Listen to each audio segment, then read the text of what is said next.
السلام علیکم۔ کراچی کی سڑکوں پر طوفان، پی ٹی آئی کارکنان اور پولیس آمنے سامنے۔ دفعہ 144 کی خلاف ورزی، لاٹھی چارج اور شیلنگ نے شہر کو میدان جنگ بنا دیا۔ کیا آپ حالات حاضرہ سے آگاہی حاصل کرنا چاہتے ہیں؟ خبر کے پیچھے چھپے اصل حقائق جاننا چاہتے ہیں تو ابھی سبسکرائب کیجئے جلمل پاکستان کو اور ساتھ ہی گھنٹی کے نشان پر کلک کر دیں۔ آپ کو بتاتے چلیں کہ کراچی میں اچانک ہنگامے پھوٹ پڑے۔ ریگل چوک صدر میں پی ٹی آئی کارکنان کا شدید احتجاج، پولیس کا لاٹھی چارج اور شیلنگ، کارکنان کا پتھراؤ۔ دفعہ 144 میں مزید 48 گھنٹے کی توسیع، لیکن کیا یہ پابندیاں پی ٹی آئی کے جذبات کو روک پائیں گی؟ کارکنان کے آزادی کے نعرے، سڑکوں پر ہنگامہ آرائی۔ کیا یہ احتجاج کوئی نیا موڑ لے گا؟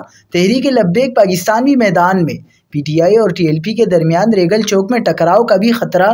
پولیس نے تحریک لبیک پاکستان کے کارکنان پر شیلنگ شروع کر دی ہے۔ صدر ریگل چوک پر حالات کشیدہ ہو گئے۔ تحریک لبیک پاکستان کی جانب سے احتجاج جاری۔ کراچی کے علاقے صدر میں موبائل مارکیٹ سمیت مختلف مارکیٹیں بند ہونا شروع۔ کراچی کی سڑکیں سیاسی میدان جنگ بن چکی ہیں۔ ہر لمحہ اہم، ہر قدم فیصلہ کن ہے۔